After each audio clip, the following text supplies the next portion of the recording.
প্রথমেই বলি আমার কড়াইটা দেখে যেন কেউ খারাপ ভেবো না, কারণ কড়াইটার আমার এরকম অবস্থা কেন জানো?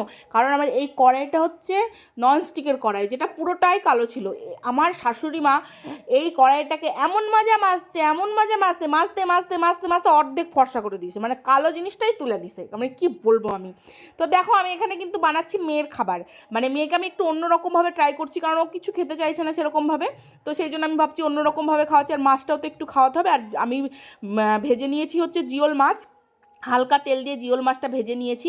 তারপরে আমি এখানে দেখো এই যে একদম তেলটা পুরো নামিয়ে দিয়েছি, তেল কড়াইয়ে ছিল না বললেই চলে, হালকা যেটুকু ছিল সেইটুকুই। তার মধ্যে একটা পটল, একটুখানি আলু আর একটুখানি গাজর দিয়েছি, সামান্য সামান্য পরিমাণে হলুদ, মানে না দেওয়ার মতো, আর সামান্য একটু নুন দিয়ে এটাকে একটু ভালো করে নাড়াচাড়া করে নিই।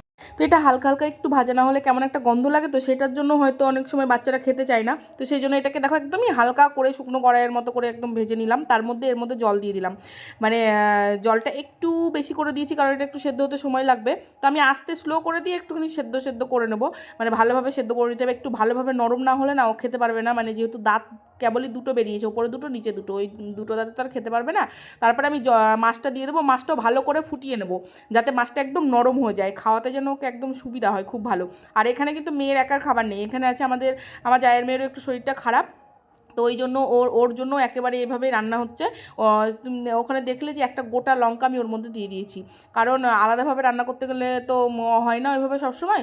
গোটা লঙ্কাটা দিয়েছি, ওর যদি মনে হয় লঙ্কাটা খাবে তো ওটাকে টিপে নিয়ে খেতে পারবে, ওই জন্য। আর দেখো এখানে মাছটা না পুরোটা মেয়ে খেয়ে নিয়েছে, মানে আমি আস্তে আস্তে খাওয়াচ্ছিলাম, খাওয়াতে অনেকক্ষণ সময় লেগেছে ঠিকই, কিন্তু মাছটা পুরোটা খেয়ে নিয়েছে। আর যে পটলের হাফ পটলও খেয়ে নিয়েছে, মানে বীজটা বাদে হাফ পটল খেয়ে নিয়েছে, আর গাজরের 2 টুকরো গাজর খেয়েছে, মানে এটাই অনেকটা বড় ব্যাপার। ভাতের সাথে এগুলো মিক্স করে খাওয়াতে গেলে কখনোই খেতে চায় না, মানে অর্ধেক খাবার অর্ধেকের বেশি খাবার একটু হয়তো 1 চামচ খাই কিনা পুরোটাই নষ্ট করে।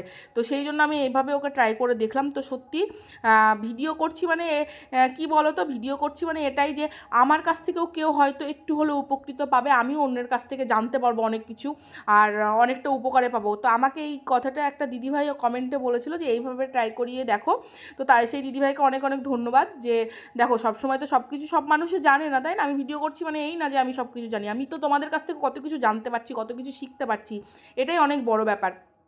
তো ওই কথা মতোই আমি এভাবে ট্রাই করে দেখলাম, তো খাচ্ছে। তো আজকে 2-3 দিন থেকে আমি এভাবেই খাওয়াচ্ছি, যেটুকু খাচ্ছে তাও তো খাচ্ছে, মাছটুকু তো খাচ্ছে, না হলে তো ওইভাবে পেস্ট করে তো একদমই খাচ্ছিল না।